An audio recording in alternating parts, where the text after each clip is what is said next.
Hello everyone, I welcome you to this video just to brief you about the tissues.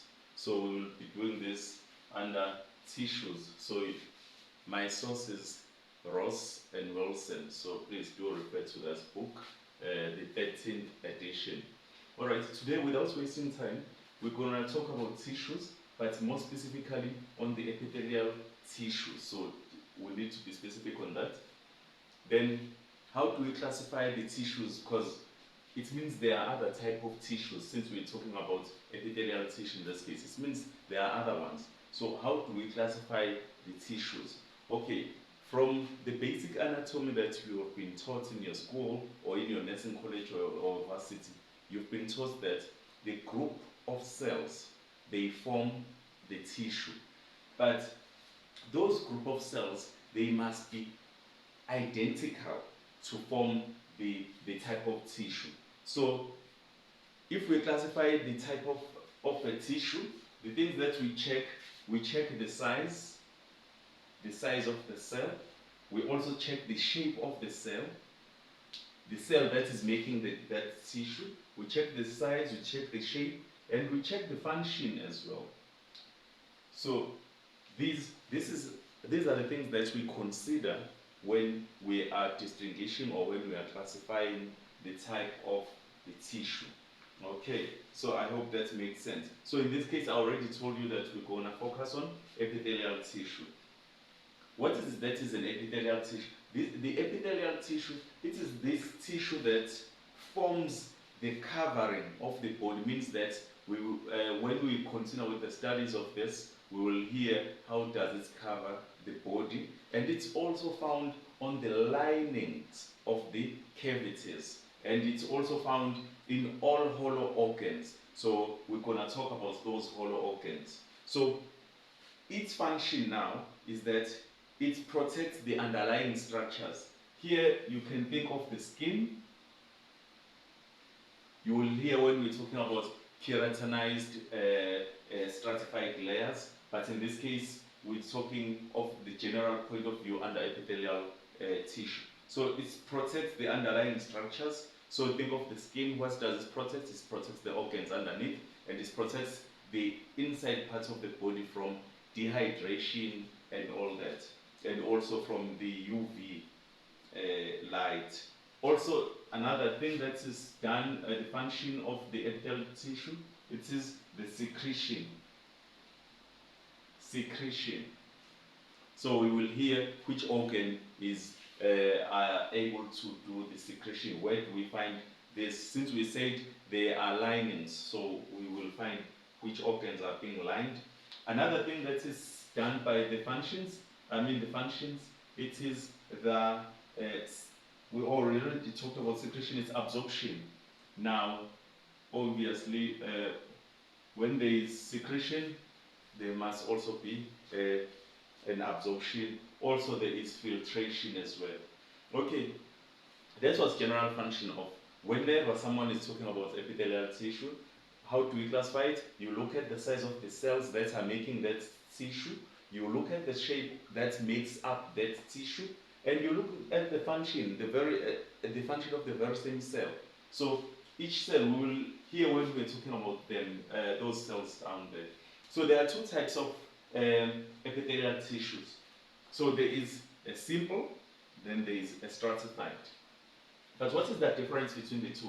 When you hear or when you see simple epithelial tissue, you must know that they are talking of one layer, single layer. It means that these are flat. They normally call them pavement. So we're going to talk about that. But when we're talking about a simple, it is the single layer. There is no cell on top of another cell. That's what you need to understand, the basic information you need here.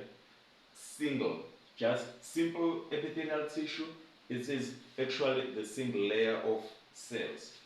Then there is stratified. Stratified, think of layers on top of each other. So that is what is actually happening here. You can think of someone making a huge sandwich with so many layers of a sort of polony cheese and burger, stacking the whole sandwich upward. So, but here, so simple, you can look at this diagram I'm drawing here.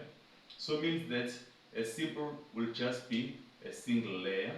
So this is a single layer. But stratified, there will be so many layers on top of another. So this is stratified. But in this case, we are not covering stratified because I need to make sure that this video is short. So we're gonna talk of the simple epithelial tissue with single layer. Okay, I hope you're still with me on that. Okay, now what we need to understand is that there are this simple now. Remember that I said simple, it's single layer. Now this simple is divided into three. There are three types. So there is squamous, there is cuboidal, there is also columnar. Alright, these words or these terms, they are self-explanatory. So squamous, in your head, understand that this means flatness. It's flat, just flat. Cuboidal, it's a cube, or it is a square. Okay. Then columnar, think of an elongated column. Elongated column. Elongated column. So think of the column. So those are the main differences, physical difference when we're talking about squamous. So I already explained here that squamous epithelium, it is also looked as the way it looks, the way it is flat. Think of the pavement on the driveway or wherever you have seen it. So it is referred, it's pavement-like, but that is because of the flat cells. We are talking about squamous. So whenever we talk of squamous epithelium, we talk of the pavement-like flat cells. So these cells, the squamous epithelium, allows easiness when it comes to diffusion. So that means it allows diffusion, movement of substances from the other area to the other area with regards to the gradient. Okay, so with the simple epithelium, please note that it is promoting absorption. So there is high absorption, meaning that substances are easily absorbed.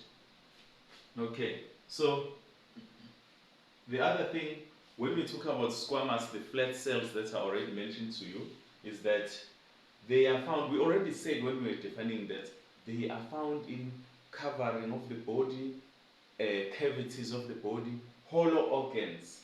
So now, where do we find these flat cells referred to as squamous epithelial cells or epithelium tissue? Okay, the squamous epithelium tissue is actually found in the heart. It's not that it is limited to this. These are examples of there can be other ones because there are so many organs in the body, but we cannot be mentioning all of them. The intention here is to give an idea of what we're talking about. Where do we find the squamous epithelial tissues? So we do find it from the heart. The inner lining of the heart, the one that is called endocardium. So if you haven't done cardiovascular, please do refer to the heart in your book or Google, search it on Google, you will see. The inner lining of the heart, it is called endocardium. Whenever you hear the word endo, it means inside. Also, blood vessels. Remember, blood vessels are pipe-like, meaning that they are hollow as well. So the inner linings of the blood vessels are referred to endothelium. Then we also find them in the alveoli in the respiratory system. So the list goes on and on and on, but this is for you to have an idea of what we're actually talking about. Okay, then now we talk of the second one, which is cuboidal. I already told you that cuboidal, it is self-explanatory as well. A cuboidal is more of a cube. Okay, it's more of a cube. This will be cuboidal in green. It's more like a square. This flat one, we said it is squamous. This one is cuboidal. So because it is square-like. Okay, where do we actually normally find the cuboidal epithelial tissue? We normally find it in the kidneys. So think of the urinary system. In the kidney tubules. So you recall when you are doing urinary system, the kidney, the tubules, and also we find it where in the thyroid. There are other glands, but in this case, the idea is to brief you or to give you that brief picture so that whenever you're going through the book or you are going through the research, you already have such information in your head. All right. What does this actually do? The cuboidal, where is it actually, what are its activity? Okay, so it's secretion, absorption and excretion. So remember excretion when substances are taken out from something. Then also filtration. Think of glomerular filtration in the Bowman's capsule when you are doing your nephrons and urinary system. You'll find all this information there. So these are the information that are very much important for you to know so that you are having a basic on this. All right. Lastly, we are having what we call columnar epithelium. Columnar epithelium. The word itself says column, meaning that the column, it must be elongated. Look at this column of mine. These are column. So if you look, this one is flat, this one is square-like, this one is a column. So this demonstrates the columnar epithelium. Okay, where do we find this columnar epithelium? We find them abundantly in the stomach linings. We also find them in the small intestines. In the small intestines, we find them as what?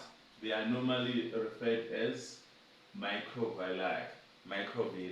So these are small projections that are coming out, and in their function, they ensure that the absorption or the surface is enlarged for absorption. Because remember that the other function, that main functions that are happening also in the intestines is absorption. So these microvilli, they are there to do all that. We also find it in a trachea. Trachea, it's an airway which when you go down, descending, it will branch into right and left bronchi. So these cells, this columnar epithelium, we find it on the trachea, and they are responsible for ciliary function, and they also contain goblet cells. Goblet cells, they secrete the mucus. The ciliary action, it's sort of sweeping. When you swallow something by mistake, let me say maybe you were eating and you aspirated, something went on the airway by mistake, obviously, then who's going to sweep it up until you cough it out? It is the ciliary action. So this ciliary action, it is because of these long projections. They will be moving that object. Let's say this is the airway. So these are like this. So these are these columnar epithelia. So this object that entered here, the goblet cell will secrete the mucus, so that when you're coughing, this will slide upward to the mouth. Then these goblet cell, these columnar epithelial cells will start moving this with ciliary action until it is spitted outside, or until it reaches oral cavity, whereby you will cough it out. So this sweeping, this ciliary action, it is done by the columnar epithelium tissue. So they are very long. They also have this sort of, they also have this microvilli as well. They also have microvilli because they help with the sweeping of substances that enters or that want to enter the airway or the lungs. Because remember, anything that is foreign that enters the lungs, the alveoli down there, it may cause pneumonia. You will learn about that when you are doing conditions. So nothing that is foreign that should reach the alveoli or the bottom part of the lungs or of the respiratory system. So please make sure that you do go through all this as well, because this is just a brief. This is a brief session that I'm doing just to check how the video will go by, because I'm trying to check the audio. So if it will sound clear to the listener, or I will need to have a microphone that I will use if the sound is not good. Thank you so much for watching. If you have a question, please do check my details on Facebook. I will always post them. There is a number for help if you need help with any assignments, activities, portfolio of evidence, online sessions, everything is there. You talk to me anytime, 24/7 through WhatsApp chats.